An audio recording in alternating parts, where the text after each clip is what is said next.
Big boss Malayalam season 7 ലൈവിൽ ഇപ്പോൾ re എൻട്രിക്കായി എത്തിയ മത്സരാർത്ഥികളൊക്കെ ഹൗസിൽ നിന്ന് ഇറങ്ങുന്നതാണ് കാണുന്നത്.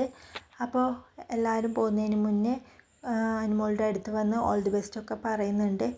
അപ്പോൾ സരിക വന്നിട്ട് പറയുന്നുണ്ട്, നീ അന്ന് അങ്ങനെ ഒരു ഡയലോഗ് പറഞ്ഞില്ലായിരുന്നെങ്കിൽ നമുക്കിവിടെ ഹാപ്പി ആയിട്ട് അടിച്ചു പൊളിച്ച് പോവാമായിരുന്നു എന്നൊക്കെ പറയുന്നുണ്ട്.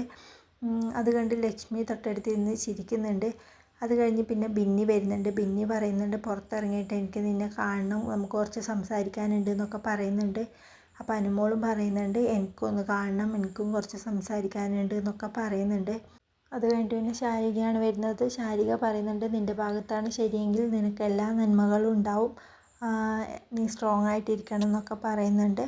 അത് കഴിഞ്ഞിട്ട് പിന്നെ ലക്ഷ്മിയാണ് വരുന്നത്. അപ്പോൾ ലക്ഷ്മി പറയുന്നുണ്ട്, എൻ്റെ ശക്തി മുഴുവൻ ഞാൻ നിനക്ക് തന്നിട്ട് പോവാണെന്ന് കരുതിക്കോ, ഇനി കരയരുത്, സ്ട്രോങ് ആയിട്ട് നിൽക്കണം, ഹാപ്പി ആയിട്ട് നിൽക്കണം എന്നൊക്കെ പറയുന്നുണ്ട്. അത് കഴിഞ്ഞിട്ട് പിന്നെ പ്രവീൺ വരുന്നുണ്ട്.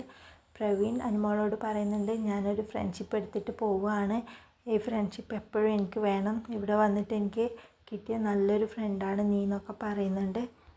അപ്പോൾ അനുമോൾ പറയുന്നുണ്ട്, എനിക്ക് നിന്നെ ആദ്യം കണ്ടപ്പോഴേ ഒരുപാട് കാലം മുന്നേ പരിചയമുള്ള ഒരാളെ പോലെയാണ് തോന്നിയത്, ഈ ഫ്രണ്ട്ഷിപ്പ് എപ്പോഴും ഇതുപോലെ തന്നെ വേണം എന്നൊക്കെ പറയുന്നുണ്ട്. അത് കഴിഞ്ഞിട്ട് അനുമോൾ പറയുന്നുണ്ട്, കൂടെ ഒന്ന് ചതിക്കരുത് കേട്ടോ എന്ന് പറഞ്ഞിട്ട് ചിരിക്കുന്നുണ്ട്. അത് കഴിഞ്ഞിട്ട് ഒനിയിൽ വരുന്നുണ്ട്. ഒനിയിൽ അനുമോളോട് പറയുന്നുണ്ട്, സ്ട്രോങ് ആയിട്ട് നിൽക്കണം, ഹാപ്പി ആയിട്ട് നിൽക്കണം എന്നൊക്കെ പറഞ്ഞിട്ട് അനുമോളെ ചേർത്ത് പിടിക്കുന്നുണ്ട്.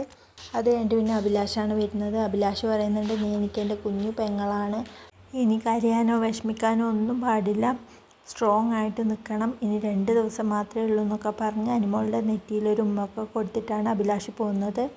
അത് കഴിഞ്ഞിട്ട് പിന്നെ അപ്പാനെയാണ് വരുന്നത്. അപ്പാനി പറയുന്നുണ്ട്, കഴിഞ്ഞതൊക്കെ മറക്കണം, സ്ട്രോങ് ആയിട്ട് നിൽക്കണം, ഹാപ്പി ആയിട്ട് നിൽക്കണം, ഇനി കാര്യമൊന്നും ചെയ്യരുത്, 2 ദിവസം മാത്രമേ ഉള്ളൂ, നന്നായിട്ട് കളിക്കണം, ഓൾ ദി ബെസ്റ്റ് എന്നൊക്കെ പറയുന്നുണ്ട്.